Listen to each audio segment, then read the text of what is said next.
yang sing mburi iso mendukung penonton iki seneng sing mirsani. Arep wayangan sewengi iki nek jam yang iki ora ning sing mirsani iki rasane ngati keloro-loro.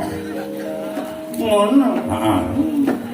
Mulane kowe karo aku bersyukur dene warga ing wilayah Grobogan kene iki mau wis kepareng miji marang awake dhewe, utamane Bapak Bupati, Bapak Setyo Hadi, Bapak Wakil Bupati Bapak Haji Sugeng Prasetyo SENN. Oh iya, semono uga matur nuwun sanget laman panjenengane satu. Ya kuwi Ibu Endang Jarwati SOSMM Kabid Kebudayaan. Lah iya dhisik suwan rene iki Kabid Kebudayaan iki mau pepundhenku saka Lelagan Jati Nom Klatheng. Oh ngono. Pakde Marwata. Muga-muga rawuh bengi iki. Ono nembe mawon mundur alhamdulillah ya. Bapak Dr. Wahono SPD MPD Kadis Porabut Parah.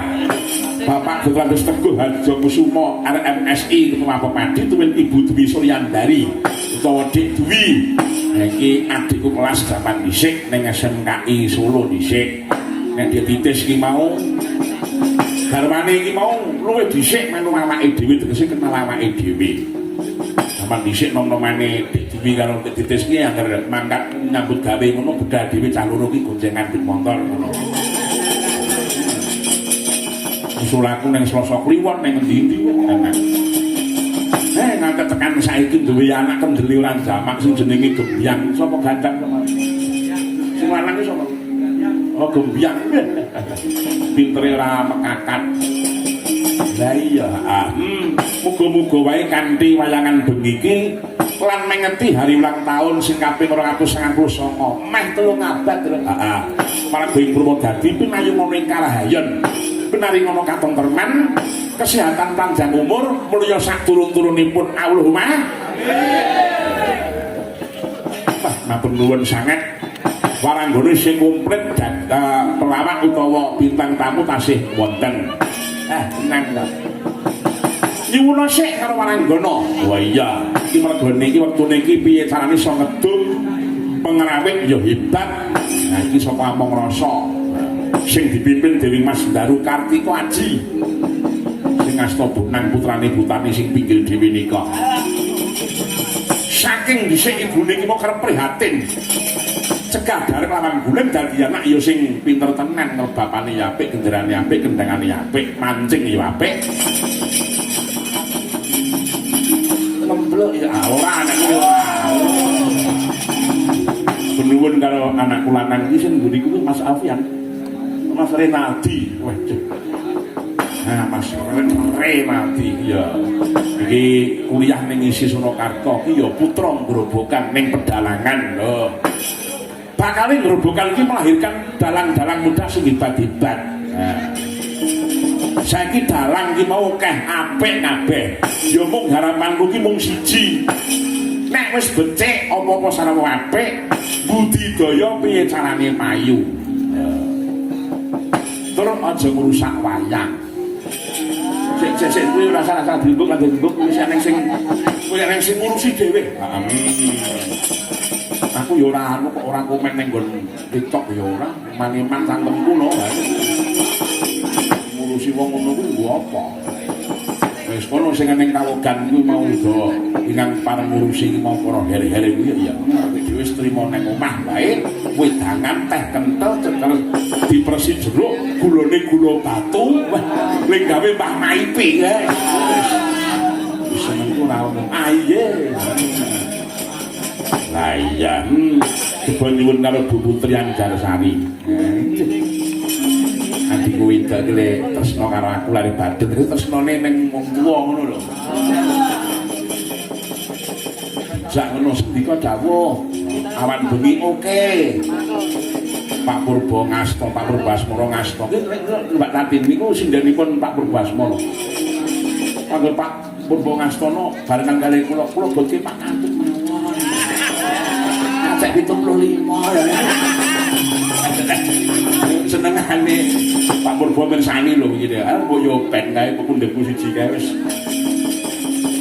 wis anu kok wis piye ya wis pirsa nek dhewe iki mau gapero dadi ya. Meneng pelak-pelak.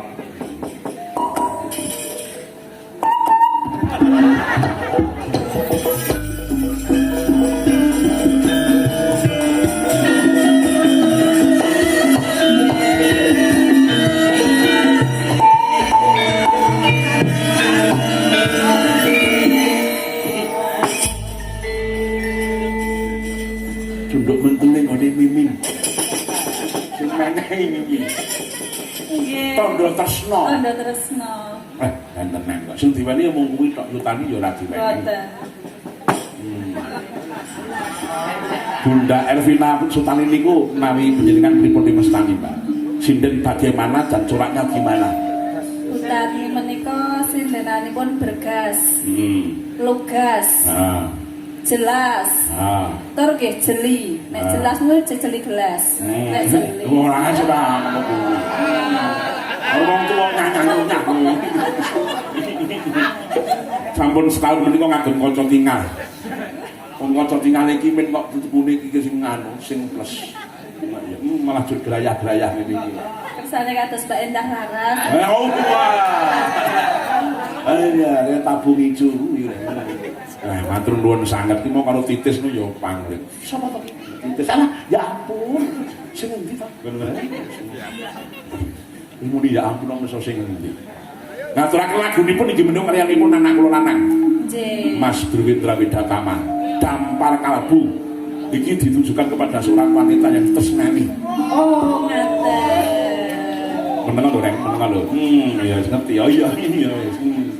Ya mangga Dampar Kalbu. Bar iki terus Mas Gareng karo Mbak Tatin jumeneng.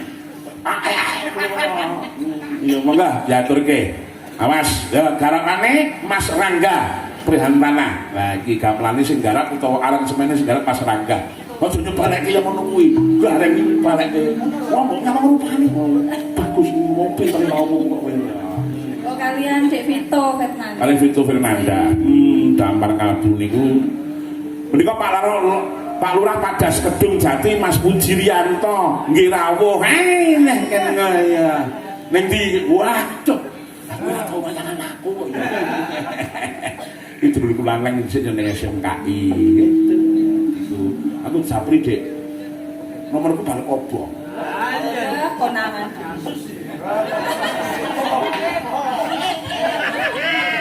Oh. Mas Parmo Panyaran tasih suwean niku eksis, Mas Pardi Putu tasih eksis, Pak Widodo Padaan. Matur nuwun sangat sukses selalu nggih. Pak saking Pak Soeharto Chandra Birawa. Matur nuwun sangat. Nggih.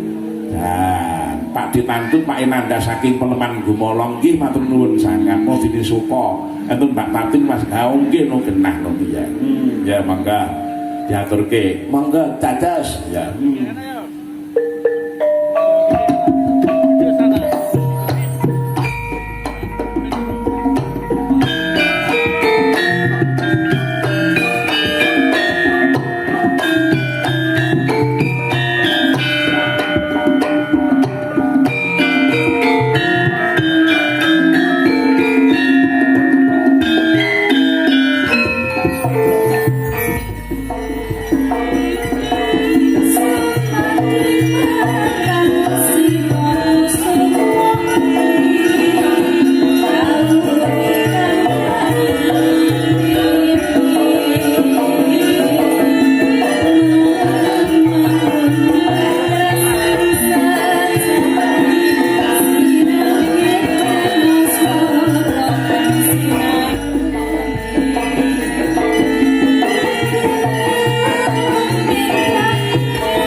Ngaku bolemu ning kene akeh. Marah ya lagi gathuk pisan niki kok, Mo. Pisan apa? Ping pindho bola-bali ngono kok. Ning ngene Pak Puji kae ning Tegawanu. Nggih. Ngeling-eling kan duit wis entek kok mesti kok. Nggih, pun bablas nika. Lah iya. Dalu, Mo. Dalu ki. Alhamdulillah kelas. Aja muni Mo, dan malah menjauhkan kasta. Lah pripun? Wis dalu Mas ngono wae. Oh, nggih, dalu Mas. Masya Allah. Kiai kok seger estu kula nek ningali. Boten nyenengke piyai nipun. Bapak Lupi gitu. Wayanganipun bergas. Lah, dasaripun nggih cucut cancut. Umpama Pak Bono ta sesugeng niku nek Mas Tani ngeni. Masya Allah. Niku kagem pamitut kula lan kanca-kanca sing tesih-tesih muda menika sing nem-nem.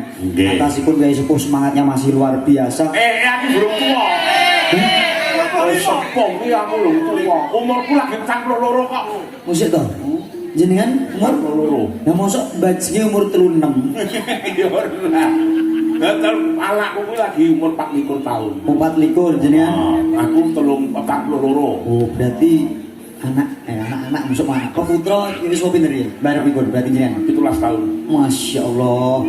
Ini termasuk rosa jenengan. Iya ngetengi sik, Pak.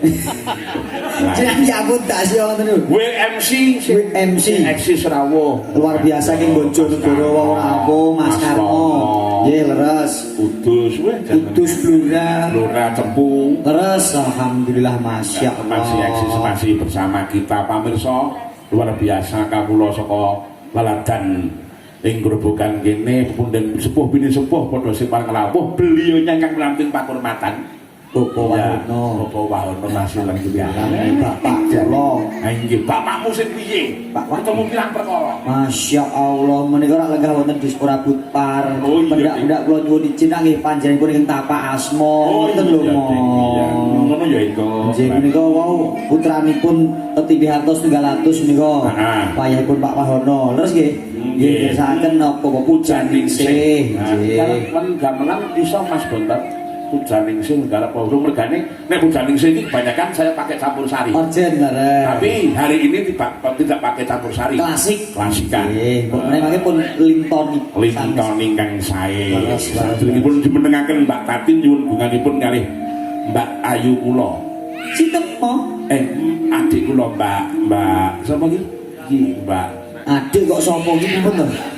Iya, Mbak Cynthia. Sing pundi sing pundi? Cynthia. Sing iki tak tilikane sing pundi asane. Niku. Ora gunung tiliki ra cetha jenengan dekak. Ah, kowe wong loro tiliki. Boten niki estu mo. Ah iya. Mbok wedok niku teng griya niku rajak kaya kesepian. Sapa? Mbok wedok. Saras. Nggih. Lah niku memeling kalih kula, Mas, menek pedhok kanca kita gelem takjak kancane omah jakan mulih. Mbok menawa Mbak Sintia mengke longgaran iso ngancani mbok wedok. Enak, kowe iki koyo bagus-bagus kok. Nek ku karo jenengan kok yo enek aku. Mentok mentok Pakanani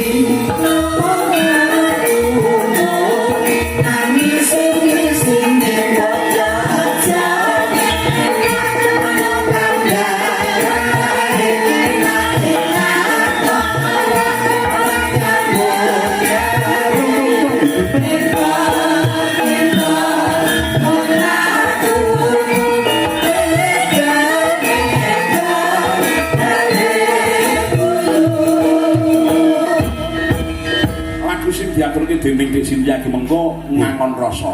Weh, Nganggo rasa sik. iya elok. Wah, nek tayupan nyuwun ngapunten, Pak. Niki kula rencanaken Klaten. Mong sak pro-pronane eneng pengendang tayub kula gadah. Enten mengke kula aturke pun sabar mawon. Yo nggih. Nek wong tayub ora iso. Nyaketipun Mas no. Iya. Ya. Nggih. Jenengan percaya ta, Mas? Jenengan percaya? Lah, nek kula nek elek bapake mesti percaya banget no. Oh, ada. Nggih. Estu jenengan adik. Adik. Alhamdulillah.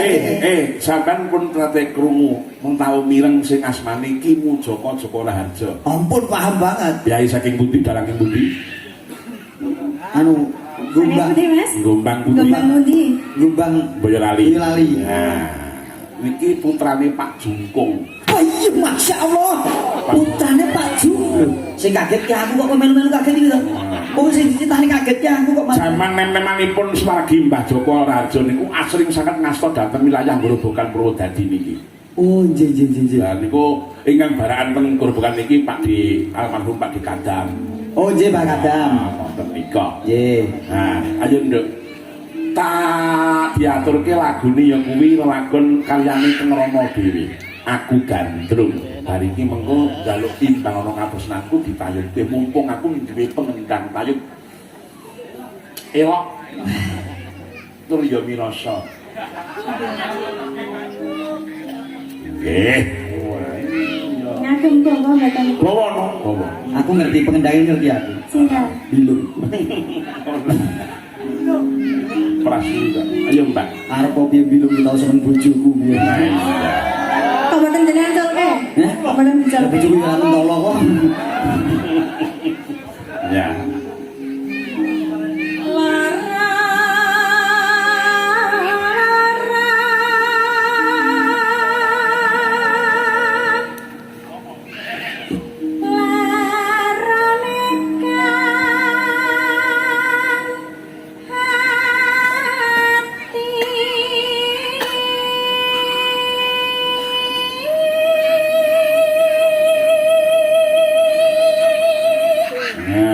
Piyayi kan ngetus dalang kuwi mau suarane ketara. Masya Allah. Ketarananipun pripun mo? Eneng rasane tegese gregel-gregel iki mau mesti cetha. Alhamdulillah. Kapan KTP Prodadi nduk? Lah ngopo? Napa? KTP Prodadi. Lah wis dadi Yo, piye lah ngono ya ngono jenengan jelaske to mo lah. Ah, iya. Cocok ya, Nak? nggih. Tak nu jauh, hasilkan apa? Oh, pun Jenengan anjenengan bedhe. Jenengan bedhe. Lah nek delok sawangane terus delok ambu-ambune ya sing legan kok mosok biaya semene. putranipun kalih. Putranipun kalih. Iya mosok nu jauh lho iki nu jauh. Mosok pun putra kalih jek ketok singset. Es Sing awang apik lah mung kuyuk-kuyuk kuwi wala. Masalah Tapi Mbak Sinti. Ngedanten Mbak Sinti kan salah. Iya, Pak. Lah bojo Punanmu dhewe mbok pangan ya. Lah masalahe mo bojoku anak-anak sitok wis ya baskom ditaplaki gendek lemut. Terus ke Mbak.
Jebles bojoku suarane mo. Alah, nesu. Bojomu Napa garwane sampean yo sinden? Lah nek gur sinden alah dilalak tak Mbak yo. Lah sinden kulo dadi serane apa-apane karo bojoku nang wah. Saestu lho, Mas. Lah ndek ngamen untuk 250. Bu, juta? Lah 200.000 lho men barungan. Sing lanang karo nyetel. Ha iya.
Penak yo ngene ya rek. Luar biasa.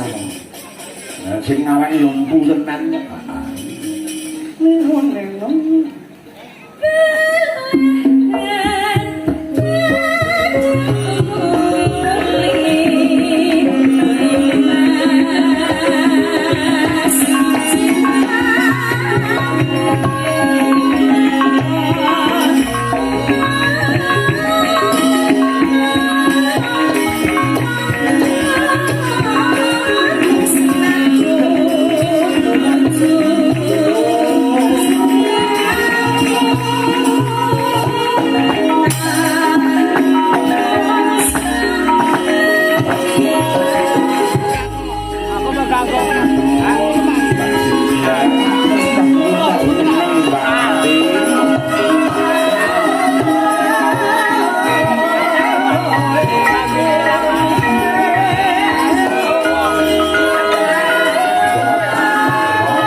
Sugeng enjang Dik Tati.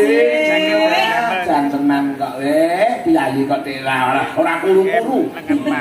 Leng ngurake pripun to nggih? Leng ngurake pripun? Yo diet no. Diete carane Gampang bae. Bojomu kon golek bojo meneh. Iki diet sing hebat kuwi. yakin. Yakin wis. Nek kula malah tambah lemu piye? Tambah ora mungkin wis kuru. Niku Mas percaya ora? Burung karuan ngono. Niku tur yo ndak raga tok. Sing paling sepele nek kepengin duit gampang kok. Apa? Mangano plastik. Mesti giring, mesti giring. Sapi kan kemangan plastik yo giring. Ajake sapi ya. Lah iya bener toh? Iya. Wis tau dipengkal sapi kok urung. Burung. Rene tak pengkal. Lah kok kowe sapi? Saesan. Lah iya. Siapa ten dawa menikah? Coba ngregani piyayi sing nyuwun, Setunggal nggih Pak nggih. Nggih. Kula aturke mergane niki kanca-kanca Klaten sanes Grobogan Purwodadi mriki. Nggih, nggih, Sak nggih. iso-isoe sak mampune. Kula betake pengendang tenak kula kang saking. Nggih tak wae kok ora. Jadi disampun kita su. Gosong. Godong. Godhong kok gosong. Ya ora apa-apa mirip kok ya. Wah, tenan. Mriki pengrawit nggih komplit Jaya mo. Mas Kemput tenang lagi. Walah komplit. Mas Kemput tenang lah. Mas Kemput, Mas Gumbes, Mas. Gombes. Nggih, komplit niku. Lah niku pojok niku komplit niku pengendang sedaya. Ayo diatur ini wangi-wangi aku nyambut gawe ini. Nggih. Siji Mas tak mari iki ya sing biyen tak mari. Aduh. Rupamu. Lah. Lah iki tak dadi nek aku lah. Ah, Mas Kemput tenang kaya ini mau eneng. Mas Kemput mriki wau. Penggaipun. Berkah Mas. Pardio bareng yo eneng. Nggih. Wis komplit. Oh Mas Edi enten. Mas Edi. Nggih. Sekarang Almas. Ayo, Almas. Sekarang Sing ngono sapa? Pokoknya kami sosial kok diluputke. Sama kita ngerti nanti Iki anu, Mas Edi barang ndi iki? Kum. Eh? Oh, Oh, lah mriki kumpul lah niki. Sekarang komplit mriki. nggih, moga-moga mriki Mas Edi, Mas Lah Edi niki Mas. sisa iki karo manis. Kangen gak ya? Lah mriki Mas. Dene Mas, wes sendiri. Wah, aku disusul kanca-kancane senengku ramuk. Wah iya, mrene kolaborasi antara Klaten dan Purwodadi. Pundi niki? Oh, iya diwakili sak kene le. Sing nawari niki lho. Sikit barang ini. Aku Adi lanang sing bagus dhewe dik sikit. Wonogiri. Wonogiri. Komplit mau. Ayo Nene. Lagi diwakili muridku niki. Ya, sapa? Malah ireng bocah iki lho. Dene kok git iki nek leak pirang-pirang aku lho. Dijaluki ngene iki berat iki lanku. Aku urung tau nek prasku iso dadi. Rene. Naminipun Megantara. Oh, Mas Megantara. Mas Megantara. Rene Mas, nggih Pak. Nggih. Sikit bareng kok. Niki dagelan. Ah. Pak Sigit. Rene Gek. Wis ora. Pakit nggih nika pakit rawuh. Oh, komplit diri komplit kok piye? Rene Mas, rene. Ayo pakit rasanya nyek aku. Iya. Kita aku pincang. Diamini kapok kowe ngomong. Rene Dik Sigit. Ya Mas Sigit ya berkah iki karo Mas Megan. Oh, kocok apa? Mas Edi kan nikah. Mas Edi. Lah yo gawe wis to, mumpung aku ning kene iso ketemu silaturahmi ora ujung karo aku to ya. Oh iya. Patah nika. Ha iki. Mas Didi ya enten kok nika. Nggih. Komplit to. Ini Mas Budel ya enten Mas Gandang komplit nika. Waduh. Yo. Pengendang kabeh niki. Ha sing ngendangi sapa ki? Megan apa? Kali Pak, sing setunggal kita nika bem ayo. Ya loro ya. Aku arep ayo lho cita apa? Salah siji anu apa kuwi demung? Gek demung. Kuwi demung kae. Salah siji. Wis to. Nonton Mas, Mang Wis Kudu. to, anu gak meno. Mang Kudu demunge sing pundi? Iki kok jam tengah tuh budal. Ya, iki Mas Megan nggih. Mas Megan ngendang. Gendang. Oh. Iki panyuwune ngono, Pak. Oh, Mas Edi lu munggah lho diteni. Oh, sak rombongan kae bareng piye? Iki penggemar Mas Edi komplit iki nggih. Dong munggah. Lho, aja kabeh, aja kabeh. Ora apa-apa. Kebak to. Kok garek ngitung pira-pira ngono wis. Lah, oh lah iki. Ya, iki. Aduh, iki dulur-dulur. Oh niki Edi Armanis iki nggih. Lah nek jarum masih lemu lagi. Halo. Ngene ya. Mas bantu ndemuk Mas apa nyalon wis. Wis ta, ojo aku punya kabeh. Basu. Halo. Kowe nek gampang tok rugi no. Iki juga Biasa juga. Enggak sudah. ora wo yo. Yo sing nang dikandani. Romane pira mulane pira. Nah iya. Mas Gudel ya, komplit iki. Mas Gudel barang ya nusul. Lah Mas Gudel. Oh nek kebune kene Gudel teko kok. Makane aku nek mayang ning daerah kene iki ora tau komplit Reng. Oh, nggih. Aku mesti ditabuhi karo piyai kene, Mbak. Tapi dadi ngerti kenal kabeh wit akan jet itu kenal kabeh. Alhamdulillah, nggih. Nah, ya. Monggo menika. Yo, rene kabeh. Padha karo reoni Mas. Oh iya, suwe suwan rene Kak. Diaturke niku wau karyanipun. Oh lewat mriko. Nah, ayo wis. Belok. Pelak. Ya Mas iki dandel Mas ngene ya. Imbangno katresnanku. Oh, ya. Dimunang barang kuwi, titis munang. Ayo. Sinten? Titis. Kadua mengke malah. Kadal. Ya, mangga. Nang karo nonton kanca. Nggih, bablaske mungkin nonton tayub. Ya. Tanganane dulu ya iki mumpung Ya monggo kancane. Ayo kabeh ngewangi kabeh lho. Mayangan disusul dulur iki ora bakal kuwirake. Wis. buka bonan Mas Tis. Kok sik, balani sik. Lho, Mane man bintang kamu kok tolong kok banget sentoro. Oh, tak empet tenan lho. Aku seneng. Aku sih.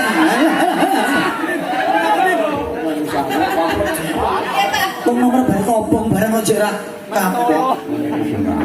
Ora, Niki kula men dhewe to, Pak. Masa dhewe to, Pak. iki dia lu dijajari saka anu ki.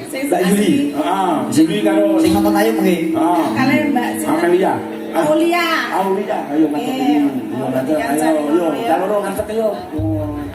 Ora melu tiru-tiru len joget ngono lho, Mas. Kuneng. Tapi siapke. Lusuh kabeh. Lumayan kabeh. Tenang gak kandhane Kak. Mas Edi sing urung bungkah. Ya ora ketang pisan diaturke Kak ya. Nglegake mo. Nglegake. Tembungan kuno paring dawuh bebasane godhong telo nglegake weteng. Iki ana pamuntan diaturke ben dadi legane ati. Betul. Angele wong urip nang nggih legane liyan to mo. Nggih, dan Pak Jeki saking Malang tasih hadir matur nuwun sanget.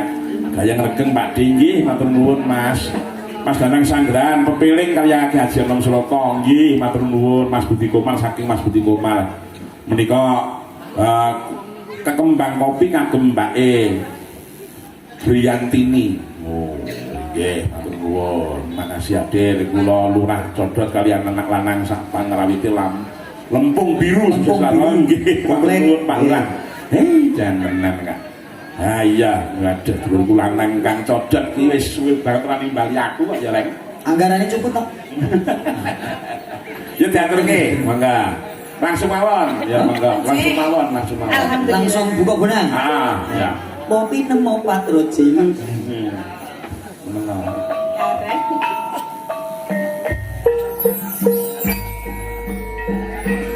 Saben dino.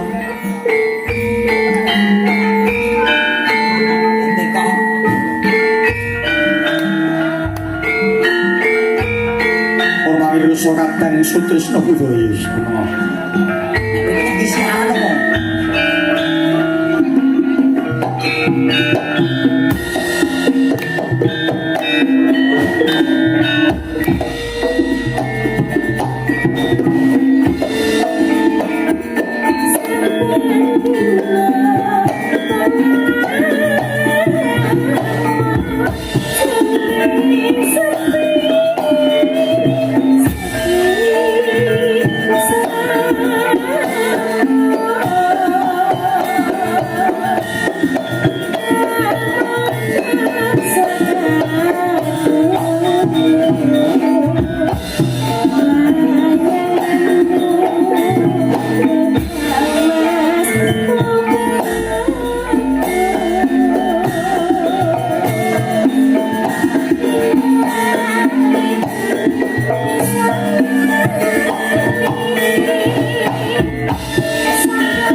tepuk tangan terima kasih pada teman-teman dari Grobogan Purwodadi semuanya yang itu sih kurang siji Mbak Tatin piye iki ciri khas mriki Oh Jena, nembe mireng niki jenengan Ijene kok cepet makan joget bae ketok ya kaya penuh banget. Oh penuh Bahasa tak pas ora pas-pas.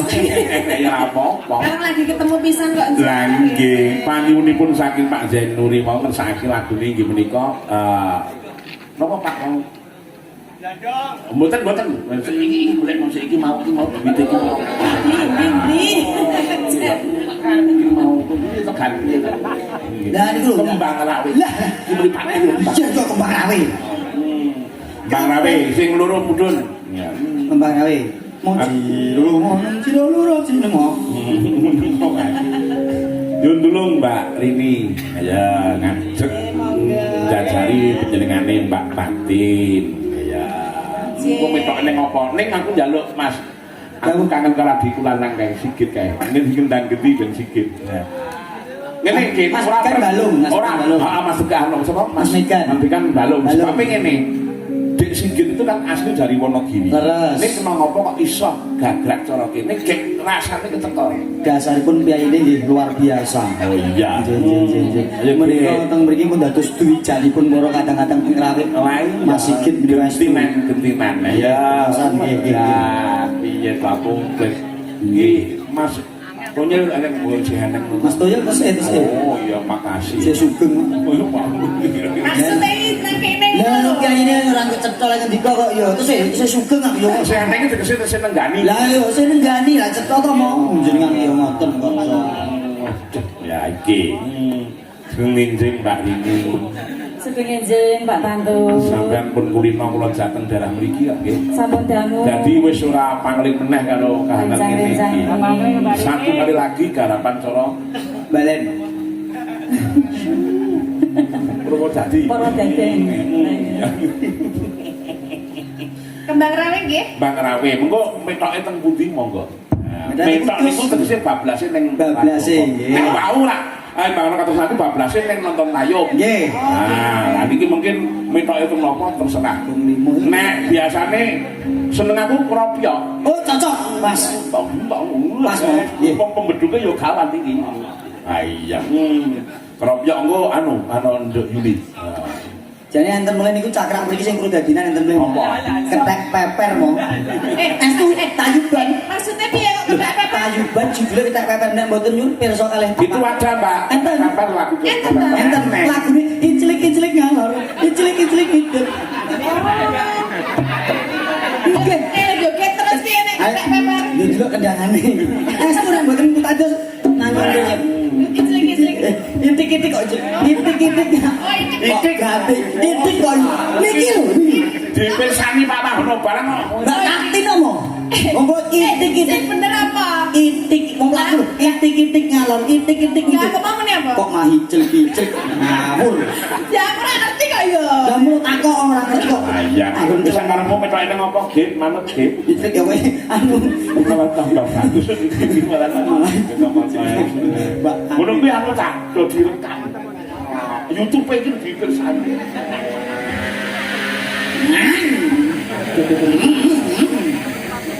Hati-hati Mas. Dungake apik bae. Nggih to. Monggo dadas ya.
dikira aku goblok kok piye? Piye?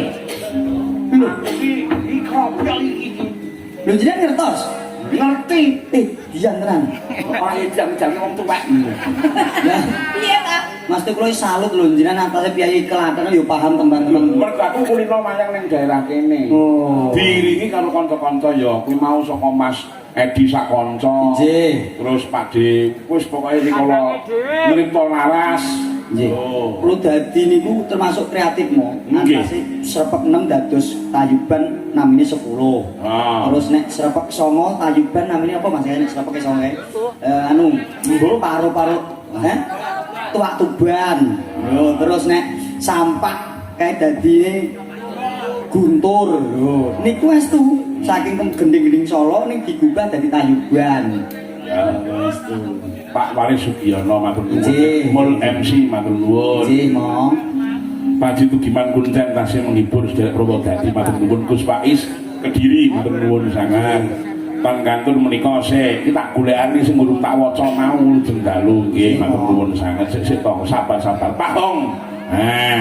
Sugeng dalu Mbak Limbo saking Jewono nderek Wungon iki matur nuwun Pak Hong. Assalamualaikum Pak Bantu sugeng dalu nyuwun langgamipun kadung tresna.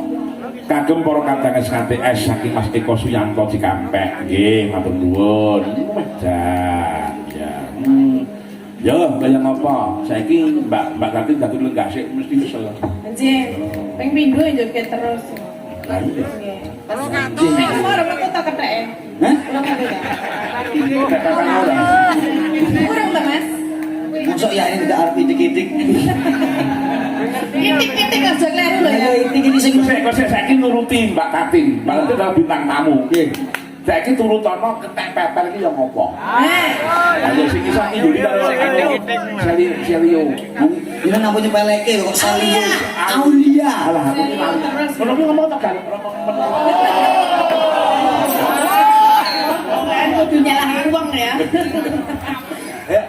nek pepel piye mudeng lah. Ora iki mudeng kowe, Celia. Iso Mbak Olia iki. Nggih ta, Yang Pak? mudeng. Mujune balik kita iki. Oh, Ya, nek ya, Mbak Olia iso. engko sik iki regane iki colok kayup lawas lho. Nggih. Ora colok kayup anyar saiki lho. Nggih. Lah iya, saiki ngene coba Mbak Putri. Kethek Mbak kethek. Kok mari Mbak Putri kok ketek. Lah sing cetha to. Ora iso nek iki ketek. Iso nek kok. Nyuwun semeneng kali Bu Tarni. Wis ten. Iki lah, mboten ngerti iki lagune napa sih kethek peper. Wis pokoke sak iso-isoe Mbak Putri itu apa-apa iso kok. Luar biasa. Regane kulino melaku. Ya Mbak Putri monggo. Lu tane ora sah demung karo bebek berondong satu. Jenenge ampun tak sia to, mau kok pilih-pilih. Lah, sing kena disia-sia ya mung kae. Apa lu mangsamu iki? Ya, napa Mbak? Nah, sampean sing kira-kira iso niku napa? Oh, lan langgam biasa betul apa? Aku pidah, ngatur sih aku pidah. Ayo ngatur sih. Ora sida kethek iki. Ora. Ora sudah pempel. Masuk pempel wong usum kamar Gareng mandi. wae judule gareng. Wong usum kamar mandi aja. Nah, ya. Langgame biasa mawon menapa? Terus untuk metoke ning apa nak ya iso. Nah, nggih nggih mau. Nek nonton tayuk mau karyane sapa Mas? Pak Di Paimin ya. Nggih. Ya. Nggih, monggo. Nggih kok kowe ngerti. Lah hafal mau Pak dipamen latihan teng ngene kula. Oh iya. Ya. Langgam sing kepenak. Nggih ndereke mau. Wau wonten panyuwunan kadung tresno. Kadung tresno. Nah, nambah kos katon tejane ngono kae to. Lah piye? Iki piye iki? Padha nguyuh. Gus. Gus nguyuh lho. Wah, arep peper kae ya. Aduh pajake cetek samplo saya malah. Lah piye? Teri apa? Pipis. Oh, pipis. Gitu. Toyang. Nah, iya. Ya monggo. Ah. Nggih nderek kadung tresno. Ya monggo. Oke, Git. Karepe napa mau? Garape cara Purwodadi. Oh tak kira cara mbalen meleh. Cara Purwodadi mriki enten isi lho, Mo. Isi ngendi? Isi Purwodadi. Oh iya. Lah rektore kula jenenge gak paham blas. Isine apa? Institusi Indonesia? Wudu. Apa? Isine wong meteng-meteng kuwi kok. Bojoku barang kuwi kok. Ya. Ya maka. Nggih. Nah, yo. Yo, monggo. Mau pinem mau patroji. Dosen isi kan. Lamat mas katon rejane.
saking dan gerbokan yang sampun membantu kula sakonco nggihipun ngayahi kewajiban nggihipun ngogani penggalipun para kadang-kadang Sutresna Budaya ingkang ngersakaken lagu tayuban. Ya nuwun ya Mas Ike, Mas Nigan dan teman-teman semuanya. Ya tenggo iki nggih Mas niki kalih kula. Dadi berkah barokah. Amin amin ya rabbal alamin. Wis wanjine sati eling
Oh